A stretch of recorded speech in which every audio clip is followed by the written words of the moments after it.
launch. 5 Americans, including the first female pilot and a Russian cosmonaut, comprise the crew. The astronauts are also keeping track of what NASA calls a minor fuel leak from the shuttle. More from CNN's John Holloman. The shuttle astronauts completed the first day of their 8-day space odyssey by setting up housekeeping and opening the Space Hab laboratory in the cargo bay. Payload Commander Bernard Harris spent his first day there preparing dozens of experiments. Space Hab will have somewhere in upwards of 25 to 30 experiments, ranging from medicine. We have a lot of medical experiments that we're doing. We're looking at growing of crystal growth, of material processing. We're even doing some atmospheric tests. So it's a combination of many different disciplines, both life sciences and physical experiments. The Discovery crew sent back dramatic pictures of the equipment in the cargo bay. The robot arm being used to prepare the Spartan ultraviolet radiation instrument, getting it ready for release from the shuttle. This satellite will be hand-carried by Harris and fellow astronaut Mike Foale on their spacewalk next week. The big event for Monday will be the rendezvous between the shuttle and the Russian MIR. Pilot Eileen Collins was training for the rendezvous several weeks ago and spoke about how unusual it is for a former military pilot like herself to be cooperating with the Russians. And our Russian crew member, Vladimir Titov, had his handheld radio, and he was speaking Russian to Russians in the Kaliningrad Mission Control in Moscow. And he was speaking Russian for probably 30, 45 minutes, maybe an hour. And I sat up there and I thought, this is amazing. One of Discovery's 24 rear steering jets has been leaking slightly since the shuttle reached orbit. Mission managers say so far the leak is not threatening Monday's rendezvous with the Russian space station. John Holloman. Most, and as always, CNN's John Holloman has kept an eye on the mission. John, tell us what's happening. Well, it's quite a day today, Sonia. The astronauts are doing a lot of things, including showing us some great pictures from space. They're at the end of their second day now, and they're about to get ready for bed.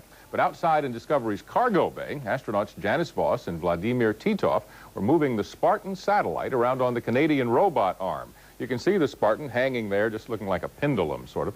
Astronaut Mike Foale provided pictures of this as the shuttle flew near Australia. Foale is a British-born astronaut, and he's in charge of this Spartan payload.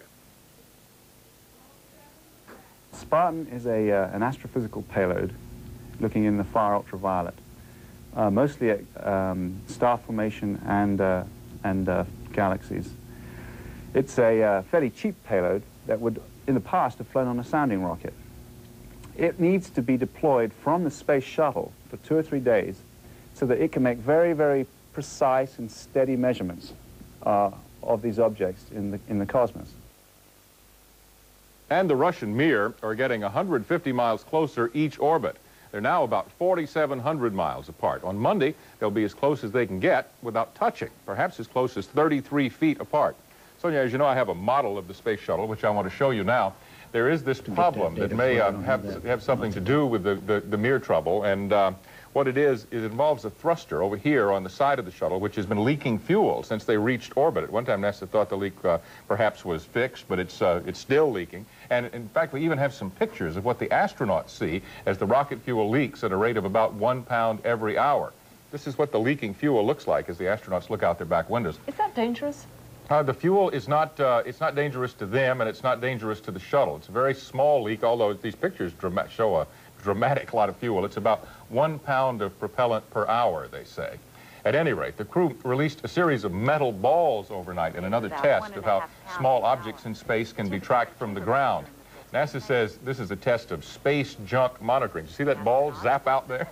The shuttle is flying over North America right now. It crossed Canada and the Great Lakes a few minutes ago, zooming over the North Atlantic at about 200 miles up while they do experiments like this. This one has a weird acronym. The acronym for the metal ball and metal plate and metal rod experiment is called ODORAX. And please don't ask me what that means, but I can tell you something about what's going on with it if you like.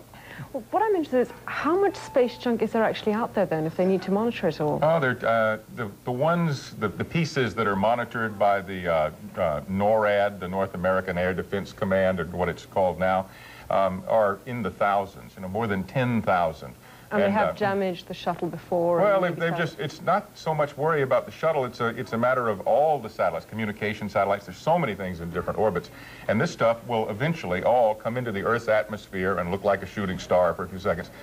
What they were trying to do with this experiment, where they have balls about this size, down to about this size, and then metal rods about this long, is to see if ground tracking stations can actually pick up objects that small. Right now, the things that they look at are garbage can size things usually. So this is a test of their ability to track things. Now, John, the highlight of this mission is obviously Monday when they get close to MIR. Yeah. What are they actually going to learn from that? They're going to learn if the United States and the Russians and the Europeans and the Japanese and the Canadians can build a space station together. So let me tell you about, there's several experiments that they're doing that are all designed to make sure that space station construction can happen. That Spartan satellite that we showed you, the thing that was hanging over, weighs 2,800 pounds. It is about the size of this piece. This is the Spacehab laboratory module, but you can see it's a pretty big chunk of stuff, 2,800 pounds wide, and it's out of the cargo bay now. Later in the mission, that thing is going to be released from the robot arm while two astronauts are out here doing a spacewalk. The astronauts are going to grab it and walk around with it, a 2,800-pound thing. Doesn't weigh much in space, but it still has a huge mass, and it's going to be hard to handle. And that will determine whether pieces that large of the space station can be put together by human beings without use of the robot arm. And so that and a lot of these things are designed to see if the space station construction project that they think is going to work will. John Holloman, thanks very much, and we look forward to keep tracking the mission with you. All right, I'll be back for the next week. Russian officials gave the green light to the exercise, despite that leaking thruster jar. Has now been stopped. There were fears that frozen fuel chunks could hit and damage the space station's capsule, in which the Russian cosmonauts are to return to Earth next month. CNN International plans to bring you the historic rendezvous between Discovery and MIR when it has been. CNN's John Holloman has been following the progress of the Discovery and the MIR, and he joins us now to let us know what's going on up there.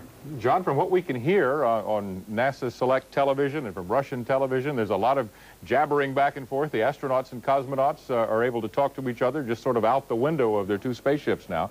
I've got a piece of NASA animation that illustrates from sort of the Earth's eye view what's going on in space. Let me play that for you now.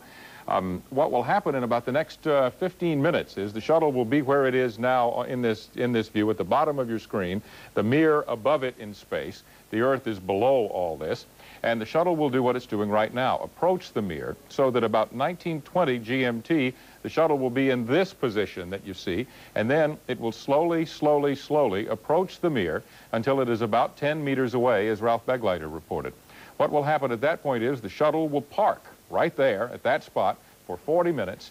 The astronauts and the cosmonauts will be able to wave at each other out the windows of their various spaceships, something that hasn't happened, contact between a U.S. ship and a Russian ship since the 1975 Apollo-Soyuz mission. The two ships will, as I say, stay at about this position, 10 meters apart.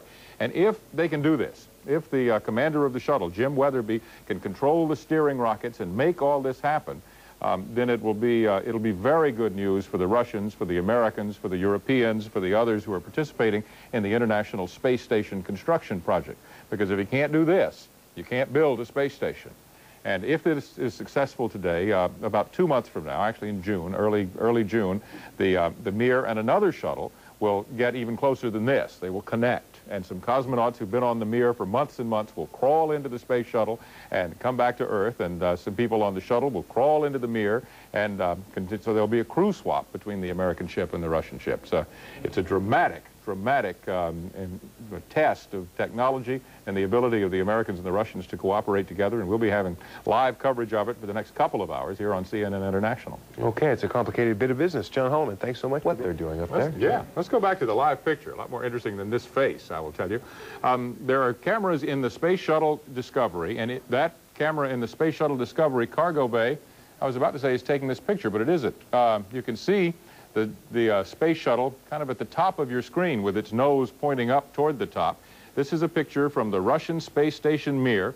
The first time I have ever seen live television pictures from the MIR, and it's pictures of the MIR from one end of the Russian space station down showing the U.S. shuttle. A couple of minutes ago, there was a picture that was provided to us that showed the open cargo bay doors of the shuttle as the shuttle was further away from the Russian ship than this right now.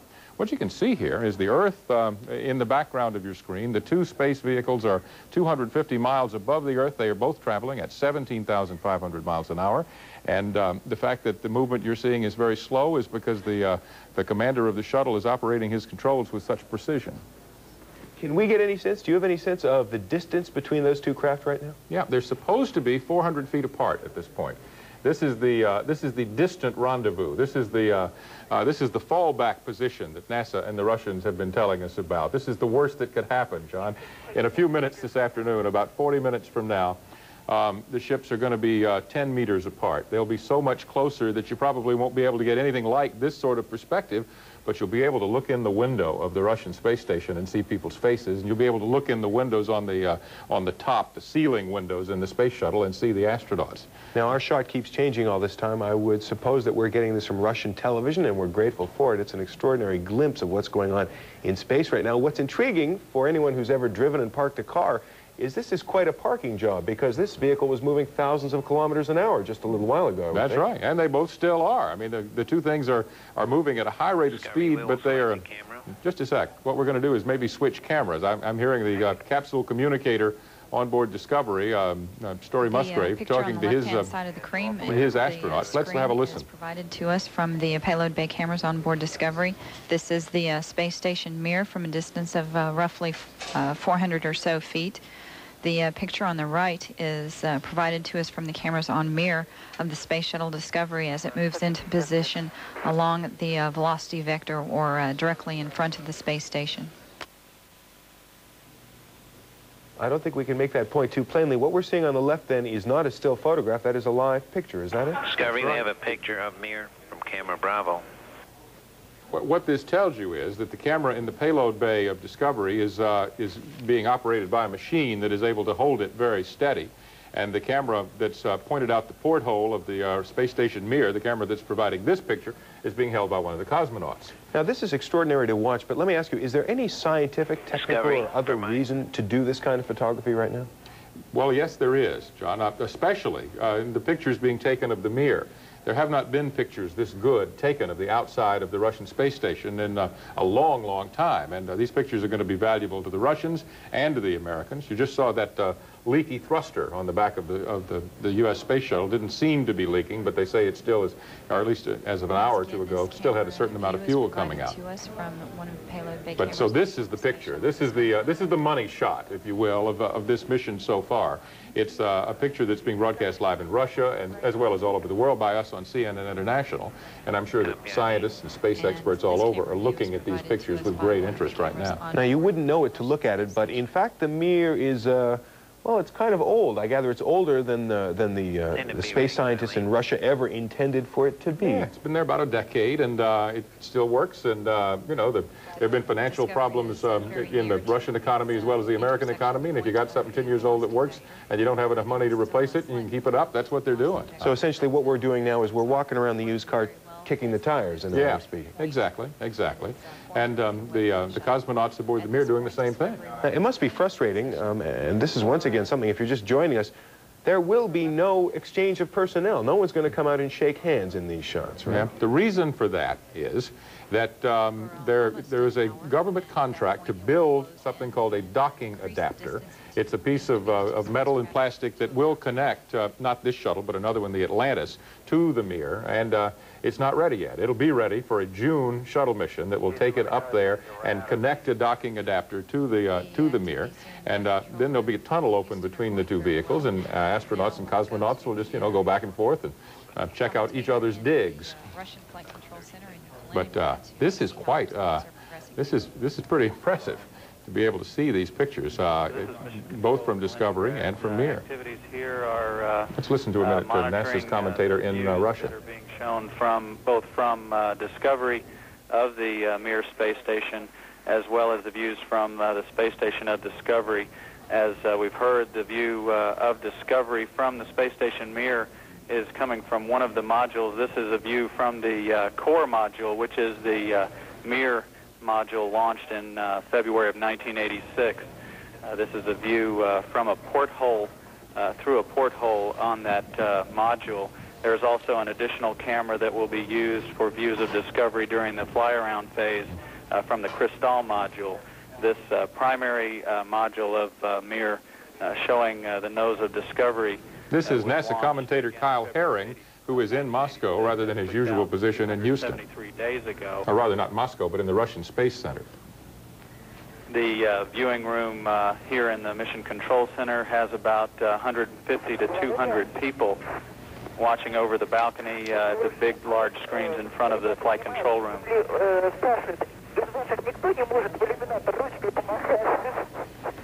You could hear the Russian cosmonauts talking to their mission control room as Kyle Herring, NASA's man at Kaliningrad, is there.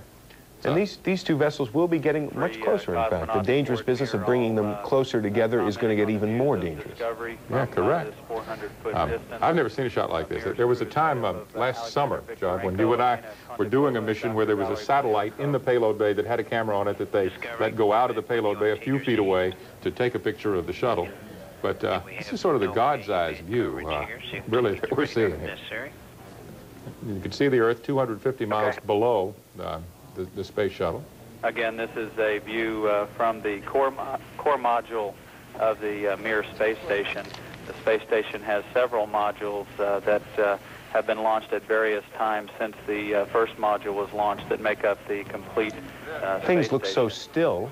They look like they're at rest, but these are, in fact, these spacecraft are whizzing around the Earth at thousands of kilometers an hour. It's an incredibly smooth, graceful picture for something that is hurtling through space with such speed. Next time they move the camera out so you can see the Earth, you'll be able to see it spinning. They do cover the entire planet every 92 or 3 minutes, John. So that's how fast they're going. And you'll probably be able to see the astronauts. Commander Jim Weatherby is in that left window. You can see the corner of his sleeve there, the little white spot down in the corner of that window at the lower part of your screen, now coming up into view. Weatherby is in charge of, there's a spare set of controls for the shuttle. There you can see Weatherby's hand. He's waving out right now at us and to the Russians. An appropriate point then to take that wave as a wave goodbye for now. We're going to break away from these pictures, extraordinary pictures of a close encounter, you might say, between MIR and Discovery, having just a short while ago waved hello to their counterparts aboard the U.S. Space Shuttle Discovery. The two spacecraft coming closer to each other than Russian and American craft have for some 20 years now. Two 100-ton beasts floating in space and smiling at each other, if you will. There were extraordinary pictures that we saw earlier, and we'll be seeing some more of them. I think we're looking now at the cargo bay of the Shuttle Discovery, as seen from the MIR. These two craft will be getting closer and closer. I imagine the pictures will become ever more intriguing as the two craft work towards their ultimate goal of this mission, which is to get each other within about 10 meters. That's an extraordinarily small distance for craft that are still traveling at, I would guess, about 20,000 or thereabouts kilometers per hour as they rotate around the Earth. We're looking now at the MIR itself from, I would gather, the Discovery. These pictures coming to us once again over the great distances of space. That may account for some of the little technical glitches you're seeing, but still extraordinary live images from space itself.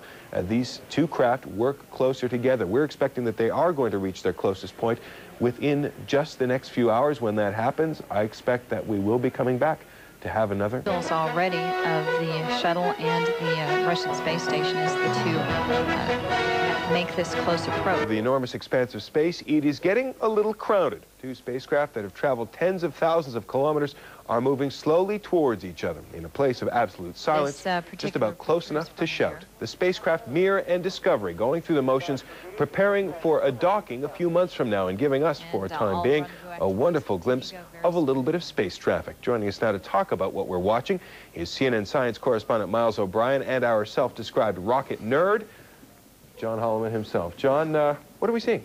Well, we're seeing a picture out of a porthole in the MIR space station. And the cosmonaut who's operating that camera seems to be wiping the porthole off. It appears there's a little fog on that, probably because he's been breathing so hard at the sight that he's able to see out that window. The sight that he's able to see is the payload bay of the Space Shuttle Discovery, which is not very far away right now. The shuttle is almost as close as it's going to get to the MIR. There's a little better angle on that. You see the cameras move back into the MIR.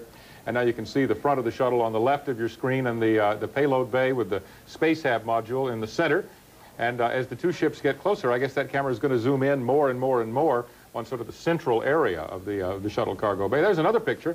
This one is a picture taken from a camera in the payload bay of the space shuttle looking up at the Mir space station. That's the central core unit that you see sort of in the lower center of your screen. That's the basic building block of the Russian space station. And on either side, you could probably see the solar panels which supply power to that segment of the Russian spaceship. The damage to those solar panels from some of the shuttle's thrusters was a big concern to the Russians, but despite that concern, when NASA agreed to shut down the leaking thrusters, the Russians said, okay, Americans, you can come on up close to our spaceship. Miles O'Brien, our science correspondent, has in fact done the same training, or some of the same training, that the shuttle commander has done in docking a space shuttle simulator at the Johnson Space Center in Houston with a Russian space station simulator. Miles, our viewers around the world, I'm sure, just want to know what you have to do, what it feels like, and what you have to do inside the shuttle to steer the shuttle up this close to the Mir. Well, you basically have a stick, which is just like a stick you would see in a fighter aircraft, and you point the stick in the direction you want to go. It's as simple as that. The shuttle takes care of the rest, figuring out which jets to fire to put the shuttle in that position. The shuttle is a pretty nimble aircraft, or spacecraft, I should say. But in this case, the best steering jets which Commander Weatherby could use are not in use because those steering jets would fire directly on the solar panels of the space station Mir. So they're using some braking jets which fire out of the shuttle at an angle. It makes the shuttle a little less nimble than it might otherwise be, thus making it more of a challenge for Weatherby. That picture in the upper left-hand corner of your screen is an important picture. As the space shuttle commander and the pilot, whoever's at the control of the space shuttle, gets closer to the Mir, he will be watching it on television just like we are. That television camera provides him an exact crosshair reference on his angle into the space shuttle Mir. He's got about an 8-degree corridor he's got to fly down. It's pretty precise orbiting and flying. Now, these are big, big spacecraft. They may look like toys to us watching on TV, but each one of these things, I guess, is in the neighborhood of 100 tons, so you don't want to park this thing badly, do you? No, you don't. No, you don't. Let's listen to the NASA commentary for a minute and get their update on the situation. The small porthole that is at the top of the view from Discovery. That's that small circular dark spot. She has asked the crew members from Discovery several times whether or not they can see her wave. Earlier, the Mir cameras were able to pick up a picture of Vladimir Titov from the windows of the orbiter.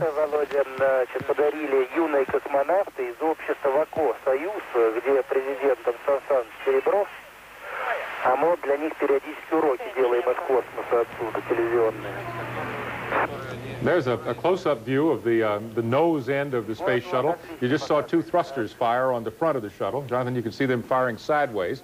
There's another firing. Now, Miles, you said that operating the stick like you would on an airplane is what makes the fire come out of those holes on the side. And it's all done by computers, huh? All done by computers. Certain of these steering jets are disabled, of course, because of the concerns that it might contaminate or damage the Mir. So in this process, he is using just a small portion of the toolbox which the shuttle carries into orbit. It's interesting. It's not exactly like flying. You have to anticipate long in advance. Anything you do in this situation requires a lot of forethought, and that is why you actually have an astronaut at the stick. A computer might not necessarily be good in this situation. And I guess there's a way to override if you had to, and make it do things if the computer decided it wasn't to do the wrong thing to you. Well, NASA wants to have a human in the loop here, and it's probably a good idea when you have such 2 large craft in close proximity. Now, once again, we're not expecting those 2 to actually link up. We're not going to see them touch each other. They're simply going to get close and flirt, as it were. So 10 meters is the distance. And the fact that this is working so well probably must make the Russians and the Americans feel pretty good about the June docking that's going to take place between the shuttle Atlantis, a different member of the U.S. shuttle fleet, and the Mir space station.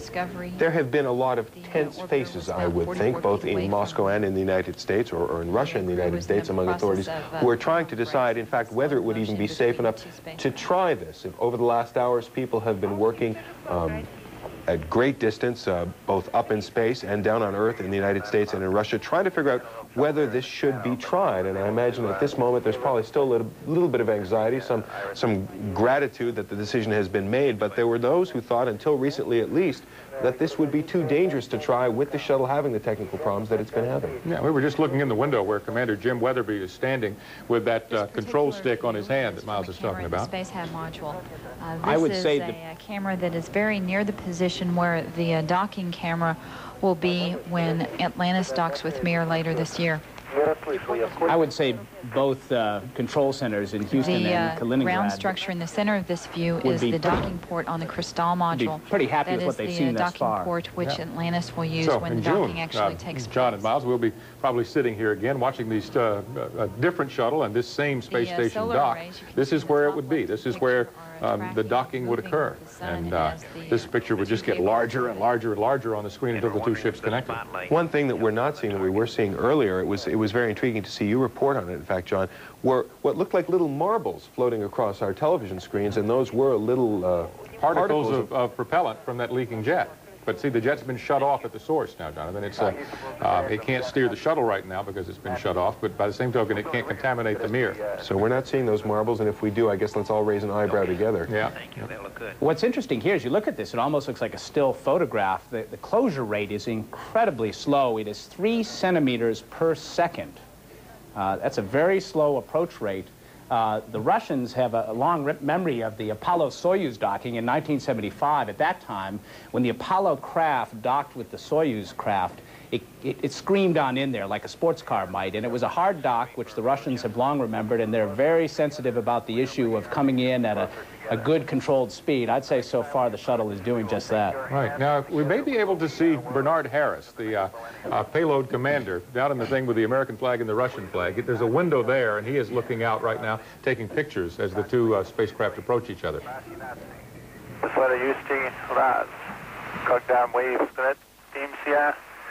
Мы пожмем друг другу руки и вместе войдем в следующее тысячелетие. Спасибо огромное. Самые прекрасные пожелания нашим будущим встречам, нашей дружбе, нашей совместной деятельности на благо людей. У нас на борту в порядке все. Мы очень рады, что вы с нами рядом. Мы вас любим. Мы единое племя, племя небожителей. Наверное, это самое фантастическое. The picture on the upper left of your screen is a picture from the Space Shuttle Discovery showing the MIR space station. The picture on the lower right from Russian television, I believe, is a picture of Discovery from the MIR. And what you're hearing in the background in Russia is the statement, I believe, read by the crew members of the MIR announcing that this mission to this point has been a success. It wouldn't surprise me at all to hear Commander Jim Weatherby and perhaps some other members of his crew responding to that statement in English in a minute or two. This is about the point in time when the two spacecraft are supposed to be as close together as they're going to get, about this 10-meter range. Now, this will occur for about 10 minutes. They'll station keep, as they call it, which essentially means flying in close formation at this point. And if the shuttle and the MIR spacecraft are in any way not lined up exactly as they should be, Commander Weatherby will attempt a maneuver to change the angle of the shuttle so it would be perfectly aligned as if it were going to be ready for a docking. This will test the handling capability close in. Did you see that picture? There was a picture from the MIR space station taken through a window of the space shuttle onto the flight deck of the space shuttle, showing pilot Eileen Collins floating around in weightlessness on the space shuttle itself. What a remarkable time this is for United States-Russian space cooperation and the space programs of all the nations of the world. They're virtually all going to be cooperating over the next 8 or 10 years. This is also, just to throw in a completely non-technological thought here, this is a wonder of the 20th century, almost the 21st century, home movies from space. Yeah. These are astronauts and cosmonauts taking pictures for us and for their children and for their world that might have been put on celluloid in another era and shared on a basement screen someday. These are home movies from a place no one has ever called home, and we're watching them live. It's an extraordinary thing. And I should tell you one more thing, speaking of movies. In the cargo bay of the space shuttle, there is probably the best movie camera on Earth, the IMAX camera, the wide format, huge frame movie camera that is being cranked up about now and will go till it runs out of film. It's going to take pictures of the space station like have never been taken before. And for people who aren't getting to see these live pictures here on CNN International, they'll be able to go to IMAX theaters all over the world and see another round of photographs. And one more programming note, I guess I could call it. In a few minutes, after this station keeping is concluded and the two ships drift apart, the space shuttle will fly a circle around the Mir at several hundred feet away, and they'll be able to see the Russian space station from angles that have never been seen before by people who are other than Russian cosmonauts coming up to get on board. There's actually a pretty good technical reason why they're doing that. First of all, they want to make sure that they haven't damaged the solar panels in this close flyby. The second reason is the shuttle commanders and pilots want to know exactly what that space station looks like. So when they're doing their training and practicing their docking maneuvers, they're using the best information possible. That space station Mir, some parts of it have been up in orbit since 1986. It might have degraded a little bit over the course of the years, and they want to have an accurate picture of what it looks like for their training. And we should point out that the commander of the shuttle that's going to do the docking in June is Hoot Gibson, one of the chief astronauts. And by the way, another thing for our CNN International viewers, coming up in about 3 hours from right now, we're going to be talking to the flight engineer of the June mission, who's going to join us and assess how successful or unsuccessful today's work was. It's vitally important to him because he's going to be on the Atlantis coming up in June. And we've just been told that the two spacecraft are now 40 feet apart. Those are the rooftop windows on the space shuttle where Commander Weatherby and pilot Eileen Collins are standing looking up at the Russian spacecraft. 40 feet away, and they're closing at 3 centimeters a second, huh, Miles? 3 centimeters a second. Rather slow, and it's sort of like watching paint dry. It's kind of slow, but when you've got 200-ton crafts circling, orbiting the globe at 17,500 miles an hour, best to come in slowly. I think it's like paint on a Picasso myself, I'll tell you. It's beautiful stuff. That's a picture of Discovery. You see the sun's coming up. Now, the timing of this close-in flyby was very critical. The Russians wanted to make sure that they had good radio telemetry contact with their space station during this close-in flyby. So the timing was very precise so that they would be over a tracking station in Russia, which would have that information so that the controllers in Kaliningrad could have contact with Mir. So another thing that's interesting about this, we'll listen for a minute, get an update here. Can you confirm that you do the mid-deck ATU config is correct? We're in PDT at this time. Copy, Mike.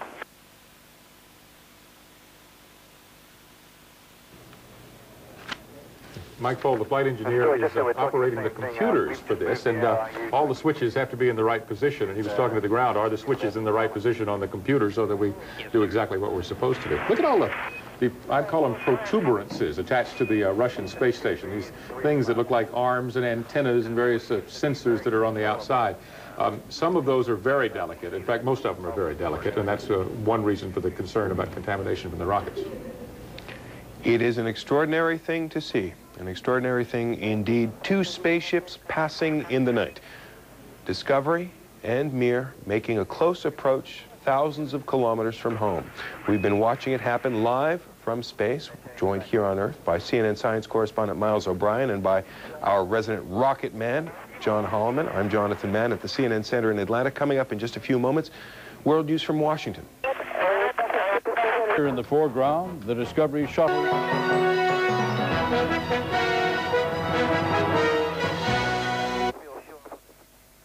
It was the first such rendezvous in 20 years. Discovery Commander James Weatherby described it as the most beautiful thing he has ever seen in space.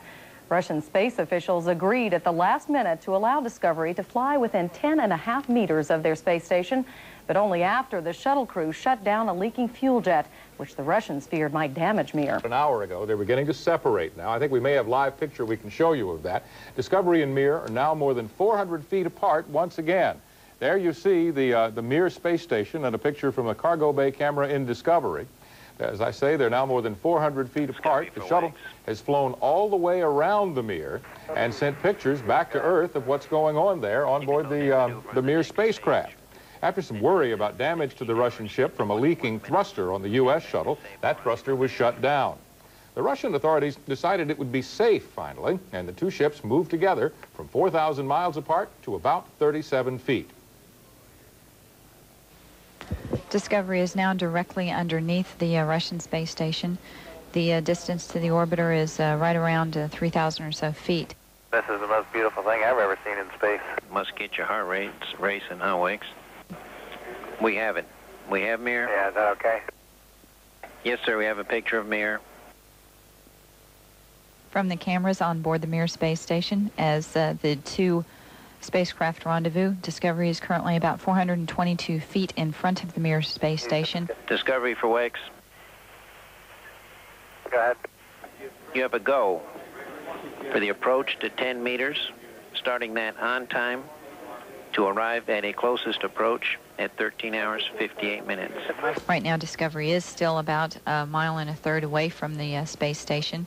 It is slowly coming up to the space station at this point from below it.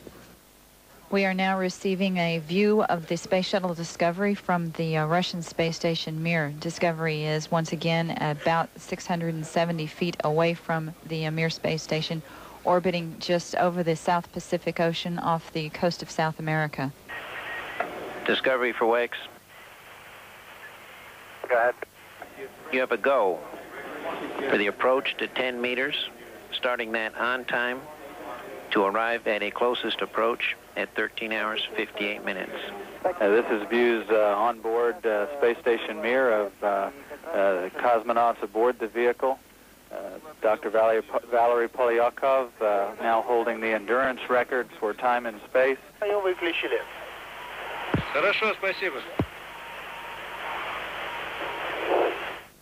This is Mission Control Houston. This picture of the Russian space station Mir is being provided to us by the low light level cameras on board Discovery.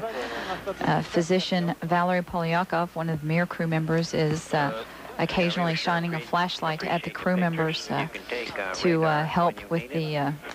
And we're thinking maybe you need to pick up R dot a little bit. Somewhat sending them a message from one of the windows of the Mir station. The rendezvous officer here in the flight control room has just reported that Discovery is now about 135 feet away from the space station and is right on target for our operations today. NASA says the success of the rendezvous gives the Russians and the Americans renewed confidence that they'll be able to dock a shuttle with Mir this summer and eventually build an international space station by the year 2000. Now, we've mentioned that about 20 years ago a similar rendezvous happened. What was that about? Well, it was the United States had one additional Apollo capsule left in the inventory, and they didn't know what to do with it. And so what they decided to do was to work in cooperation with the Russians, then the Soviets, and have those two machines dock in space. They spent millions of dollars making it work. Astronauts and cosmonauts got to move from one capsule to the other. They shook hands, they had a little something to drink, and then they separated and went home. And it was thought that that would lead to international cooperation. Then the Cold War built up, and so it didn't happen. But now it appears that it really is happening. All right, very interesting and fascinating pictures. Thanks, John. In those majestic space shots were to be put to music, it might sound like some compositions being created right here on Earth. Some say it's out of this world. CNN's Mark... 7 feet of each other, never before done in the history of the space station and the space shuttle. Astronauts are now getting a phone call from President Clinton. Let's listen. Well, thank you very much, sir, and it's an honor to be talking to you. Thanks for calling. Well, I'm glad to do it.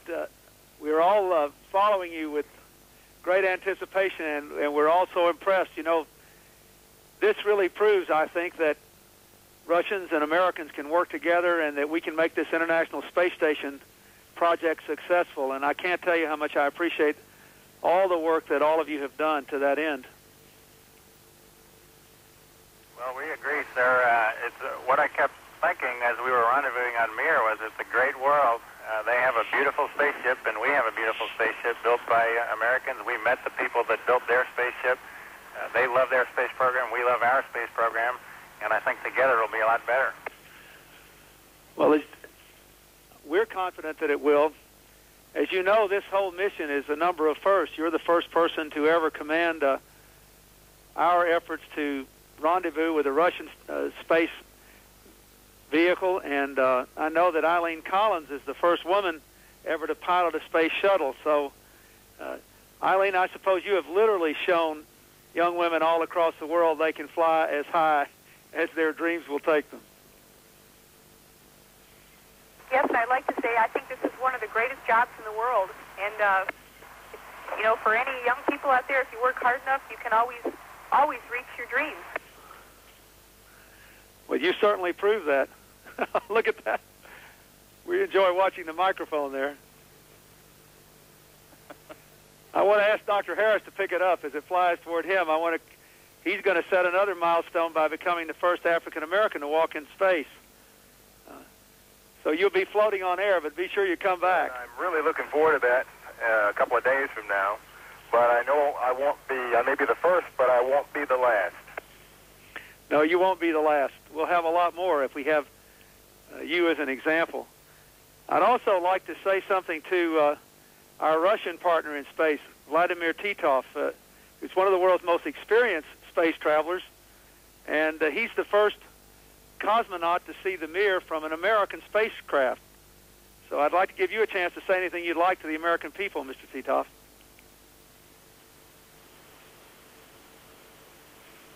And good day, Mr. President. Thank you very much. And I'm very happy. I use this possibility to have this great flight. And right now, our press conference, our conversation, listen on the board station Mir, and crew on board station Mir sent for you great hello. Well, thank you very much. I want to say to all of you again that this is very exciting for us. And, you know, the Vice President's here with me, along with Dan Golden and our science advisor, Dr. Jack Gibbons, and we have supported this space program so strongly, and it's been, as you know, somewhat controversial in the United States in the past, but I think that people all over our country and all over the world will be seeing you today and will say, you know, this is something worth doing. And all of you have made us very proud. I can't thank you enough. Well, we thank you very much for your support, Mr. President. We know you've done a lot of work over the last several years in getting us this far. There's a lot of people around our country and a lot of people in Russia that we owe a great deal of thanks, and of course it starts right at the very top, so thank you very much for your support. You're welcome, and of course we want to say hello to Michael and Janice too, with whom we haven't talked. We're proud of all of you. Have a wonderful time and come home safe and sound.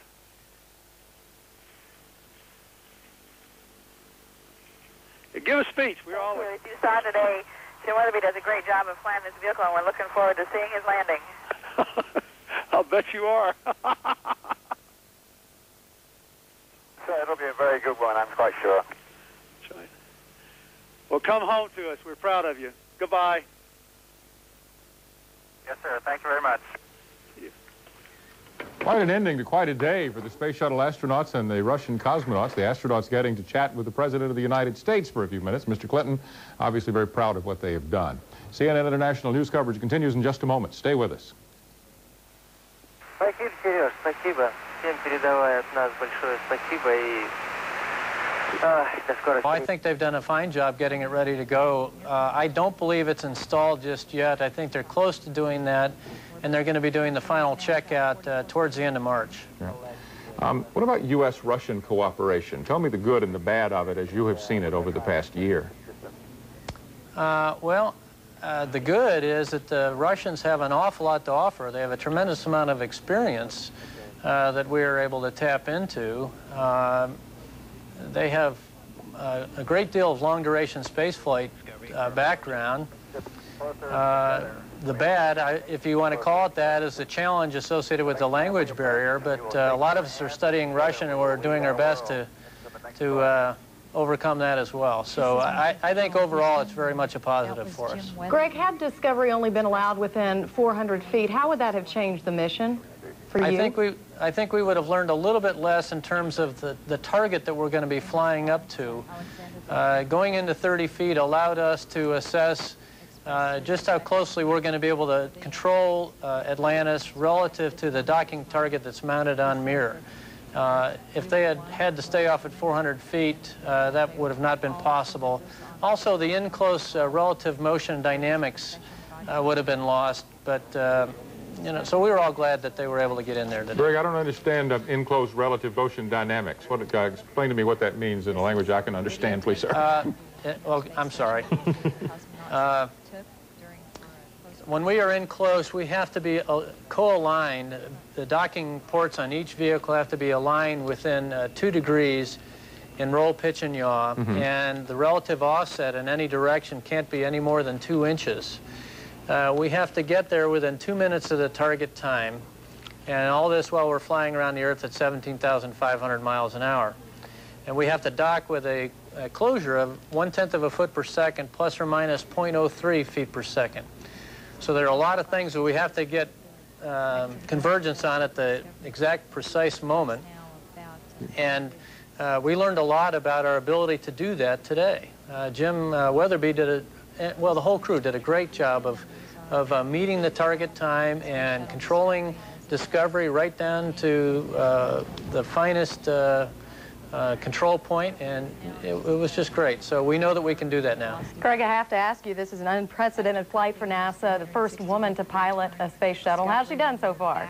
Well, I know Eileen, and I knew before she lifted off she'd do great, and she's done very well. She's met everybody's expectations. She's doing super. It seemed to me, Greg, that NASA was doing a sort of a hard sell job Saturday, Sunday, and earlier today on the Russians to get them to allow Discovery to come in close today, despite that thruster problem. Am I wrong about that? I mean, what was the problem there since the Russians finally said yes and it worked as well as it did? Well, I don't know how much of a hard sell they had to do. Frankly, I wasn't involved in any of that discussion, but it's understandable from the Russian standpoint that when you saw the footage of the thruster leaking, it looked like Old Faithful or something. Faithful there, and they were understandably a little bit apprehensive about that, but I think after all was said and done and we figured out a way to work around that to ensure that it would not leak in the process of the approach, they were satisfied with our technical rationale. Yeah, I was interested to hear President Clinton talk to the crew a few minutes ago. We carried it here on CNN International. He congratulated them and told them that their success would help guarantee support for the space station program. What does your gut tell you about the space station? Do you think it will be built? Oh, I think we are well down that path, John, and I think the President is committed to it. Last year, and a very decisive victory in Congress, Congress voted for it. The wheels are turning, and it's not going to be that much longer until we start launching the first elements. My understanding is late '97. So I think it's time to look forward and press on. The Speaker of the United States House, Newt Gingrich, told a college group this week that the U.S. should have scaled back the space program after the Apollo program, and in fact it did. But do you agree or disagree with what Mr. Gingrich was saying?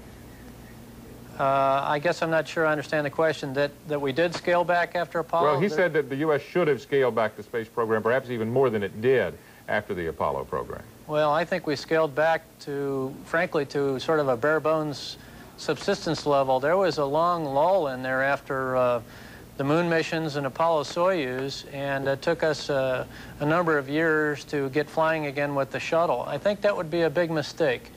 I don't think the United States wants to become the Portugal of the space program in the sense of having an opportunity to continue to explore and fail to seize that opportunity. I think we need to look forward and to press forward. Joined the Royal Air Force, and like I was at the time, but very early on, he went for space.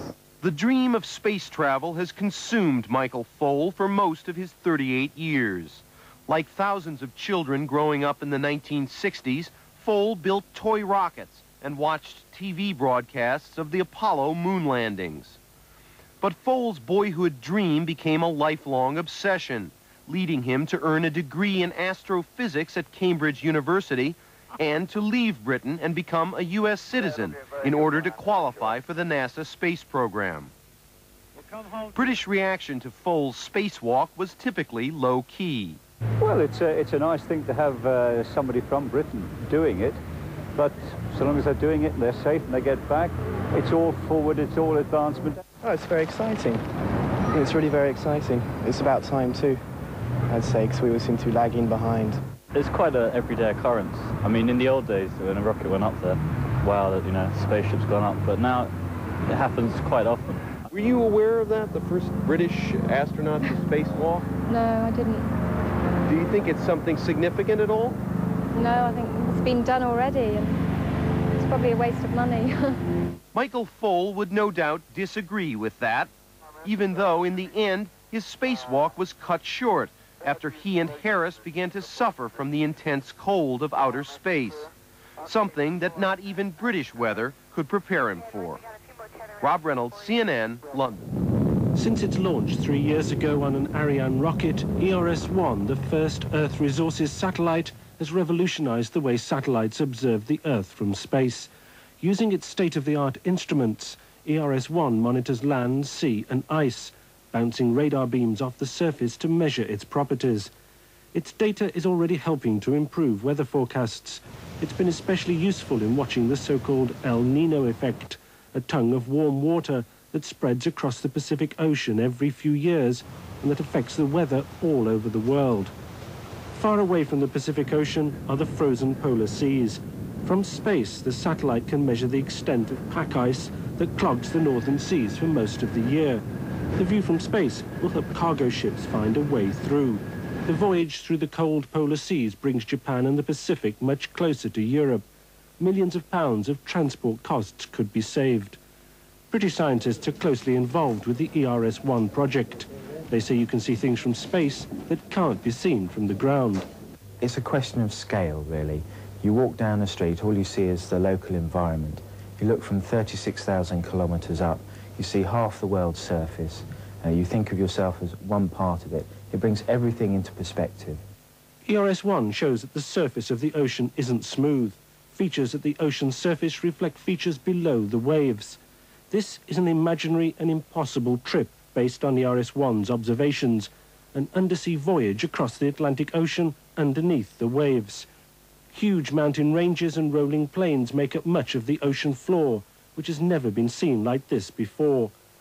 Such detail will reveal new information about the so-called Mid-Atlantic Ridge, a place where new land is being created by a still poorly understood process. A sister satellite is soon to join ERS-1. The Earth has never been under such scientific scrutiny. David Whitehouse, BBC News. And that's it for this edition of CNN World Report.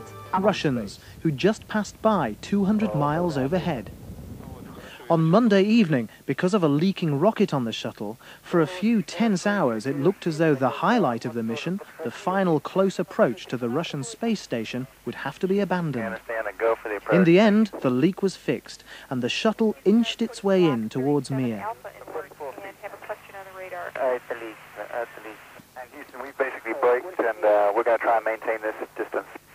Looking forward to an actual link-up later in the year, Commander James Weatherby delivered a well-rehearsed greeting. The next time we approach, we will shake your hand, and together we will lead our world into the next millennium. Inside Mir, the Russians watched as the shuttle then performed a gentle victory roll, slowly circling the space station. But for British-born Dr. Michael Foale, the best was yet to come. Yesterday, he became the first Briton to walk in space. Oh, the weather's nice out here. What a beautiful view. He and Bernard Harris were testing new spacesuits designed to be warmer. Unfortunately, they still weren't warm enough, and the spacewalk was cut short before Dr. Foale got the chance to practice his satellite handling skills.